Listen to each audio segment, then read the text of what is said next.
너무 정답이라고 생각하니까. 네? 네, 너무 긴장해가지고. 부동산 자산으로 13억 6천 정도의 금융자산으로는 약 2억 5천만 원 정도 갖고 있습니다. 개별주 같은 경우는 이 변동성이 너무 크고 저는 기초 자산이 튼튼한 S&P 500 같은 ETF. 안녕하세요. 부동산, 주식, 채권, 비트코인, 돈 되는 건 다 투자하는 34살 겨울잠 김동면입니다. 저는 과거 20대 때 6년 이상 공무원 준비했으나 끝내 실패하고 말았습니다. 그리고 28살 늦은 나이에 취업해서 돈을 모으게 됐습니다. 현재 그리고 미래에 돈 걱정 없는 상태가 경제적 자유라고 생각합니다. 제 스스로는 현재 그리고 미래 그리고 노후에 대해서 아직까지 걱정이 없는 상태이기 때문에 경제적 자유에 달성했다고 생각하고 있습니다. 부동산 자산으로 13억 6천 정도의 자산을 갖고 있고 경기도 평촌에 20평대 리모델링 아파트 한 채, 그리고 평촌에 15평대 재건축 아파트 한 채, 그리고 광명에 17평 아파트 한 채를 갖고 있고, 그리고 금융자산으로는 주식과 채권, 그 다음에 금, 비트코인 같은 것을 약 2억 5천만 원 정도 갖고 있습니다. 비중으로 따지면은 부동산이 85%이고 그 다음에 금융자산이 지금 현재 15% 정도입니다. 그리고 금융자산을 보다 이제 상세적으로 나누면은 6대4 포트폴리오에 대략 1억 원 정도 투자하고 있고, 연구 포트폴리오에 1억 원 정도, 그리고 나머지 일부 소액을 개인 주식을 투자하고 있습니다. 여기에서 이제 부동산에 껴있는 전세금이나 부채를 빼고 나면은 순자산 약 7억 7천만 원 정도 갖고 있는 것 같습니다. 저는 현재 사실 월급을 제외하고는 현금 흐름을 만들고 있지 않고 있습니다. 만약에 원한다면은 모든 자산을 다 매각하고 나서 6%대 배당이나 뭐 이런 데 투자하고 나면은 연 4천만 원에서 5천만 원 만들 수 있지만, 저는 아직까지 시세 차익이 더 중요하다고 생각해서 현금 흐름보다 시세 차익에 중점으로 무게를 두고 있습니다. 제 첫 투자는 부동산 투자였는데 2019년 정도에 평촌에 있는 20평대 아파트를 매매했습니다. 당시 매매가가 3억 6천이었고 전세가가 2억 5천이라서 약 1억 1천만 원 정도의 투자금이 필요했는데, 저는 2년 정도 사회생활을 하면서 5천만 원 정도를 현금을 마련해왔고, 그리고 사내대출 2천만 원과 제 신용대출 5천만 원 이렇게 합해서 1억 2천만 원을 처음 투자하게 됐습니다. 이 아파트는 2020년도에 최고 7억 3천만 원까지 올라서 수익을 많이 냈지만 현재는 다시 조정을 받아 5억 6천만 원으로 약 2억 원 정도 수익을 냈습니다. 이 이후에는 바로 다음 부동산 투자하기까지 너무 오랜 시간이 필요하기 때문에 이때부터 이제 주식 투자를 진행했는데, 예적금 이상의 수익률을 만들기 위해서 6대4 포트폴리오나 아니면 연구 포트폴리오로 계속해서 자금을 만들었고, 저는 2년 동안 월급의 대략 80%를 모아서 계속해서 복리로 수익을 발생시키고, 주식을 포함해서 아내와 함께 돈을 모아서 두 번째 평촌 아파트를 매매했는데, 이 당시 아파트 매매가가 3억이었고 전세가가 1억 7천이어가지고 1억 3천만 원을 포함해서 이 두 번째 투자를 이어갈 수 있었습니다. 현재는 거의 1억 원 정도가 더 올라가지고 이것을 아직까지 보유하고 있습니다. 저는 이같이 계속 안정적으로 금융자산을 불려가면서 부동산 투자로 계속 전환하면서 투자를 이어왔습니다. 저는 부동산 투자할 때 투자를 잘하기 위해서는 비싼 것을 사는 게 가장 중요하다고 생각합니다. 이 같은 근거는 이제 유진파마의 효율적 시장 가설 이론에 근거했는데, 이 가격 안에는 모든 가치와 내용들이 포함되어 있다고 생각해서 저도 이에 동의하고, 그래서 가장 비싼 것을 사기 위해 노력했습니다.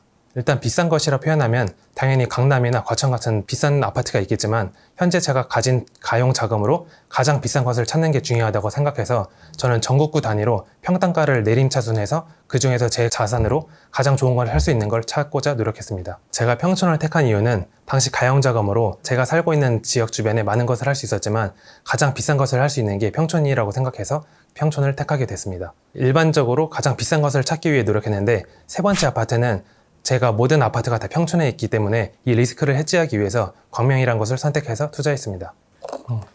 힘드시죠? 이게 다 암기 위주로 해서 그런 것 같은데.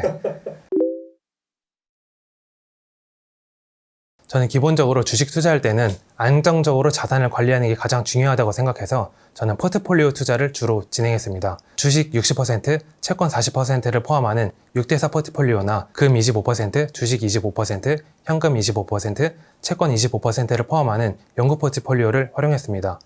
주식이라 하면 저는 S&P 500 같은 ETF가 될 수 있고, 이것뿐만 아니라 좀 더 수익률이 높은 QQQ 같은 자산도 포함될 수 있을 것 같습니다. 특히 이제 6대4 포트폴리오 같은 경우는 위험자산인 주식과 그다음 안전자산인 채권을 함께 투자하는데, 이 두 개의 자산을 함께 투자하게 되면은 위기 상황이 와도 주식은 떨어지는 반면 채권은 올라가기 때문에 비교적 자산을 안정적으로 관리할 수 있습니다.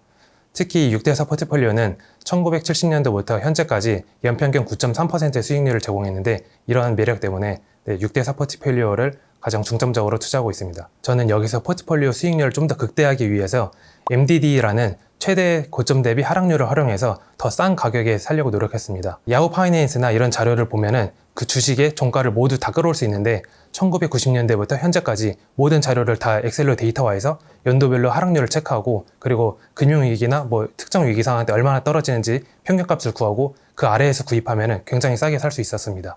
모든 주식을 다 그렇게 수치화하지 않고 제가 봤을 때 뭔가 기회를 보이는 MDD가 엄청 높은 종목들에 한해서 그때 이제 데이터를 정리해서 확인하고 기회를 찾으려 노력하고 있습니다. 저는 주식 리밸런싱은 최대한 MDD를 활용하려고 하는데 고점 대비 많이 하락했을 때 그때 평균치 값을 알고 있기 때문에 종목들이 많이 하락했을 때 떨어진 것은 사고 그 다음에 오른 것은 팔면서 이렇게 리밸런싱을 하고 있습니다. 평균치보다 5% 이상 더 하락하게 되면은 그때부터는 이제 리밸런싱 할 시점이라고 판단해서 준비하고 진행합니다. 기준은 연 1회로 잡고 있지만 만약에 시장이 더 폭락할 경우에는 그때는 비중을 다시 맞추기 위해서 한 번 더 진행하고 있습니다. 주식으로 수익을 내서 부동산을 사는 이유 중에 하나가 부동산은 제가 실거주하는 것과 그 다음에 전세를 주는 것들이 있는데 이 전세가 2년마다 재계약을 하기 때문에 계속해서 5천만 원 그리고 3천만 원 이런 식으로 현금이 들어와서 이를 다시 창출해서 또다시 안전자산을 활용해서 포트폴리오 투자해서 또 자금을 만들고 이런 식으로 계속 복리로 만들고 있었습니다. 저는 과거 20대 때 공무원 준비를 약 6년 이상 준비했었는데 이때 끝끝내 실패해서 저는 이제 28살 늦은 나이에 취업하게 돼가지고 이 잃어버린 6년을 조금 극복하기 위해서 다양한 자산권을 공부해서 더 많은 수익을 내기 위해 다양한 책을 보면서 이렇게 섭렵하며 준비했습니다. 그리고 부모님도 제가 6년 동안 준비하는 과정에서 계속해서 투자를 했기 때문에 부모님들의 노후 또한 이제 위험해질 수 있다고 생각해서 제가 부자가 되었다는 그때부터 이제 결심을 했고 그리고 이를 극복하기 위해서 투자 공부를 더 열심히 하게 되었습니다. 구체적으로는 책을 유명한 서적들을 베스트셀러 위주로 200권 넘게 계속 읽었고 금융기관에서 발행하는 부자 보고서를 읽으면서 부자들은 어떻게 돈을 버는지 이를 확인하면서 거기서 나오는 내용들을 취합해서 부자들에게 공통적으로 보이는 특징들을 발췌해서 그 투자들을 이어갔습니다. 일단은 제가 생각할 때 부자들은 대부분이 부채를 활용한다는 것이 큰 특징이었는데 저는 부채를 활용하지 않고 온리 순수 자본을 형성해서 투자를 하는 게 옳다고 생각했는데 그 당시에 대부분의 부자들이 투자를 통해서 그리고 부채를 이끌어서 투자를 하는 것이 충격적이어서 그때부터 대출을 활용해 투자하게 됐습니다.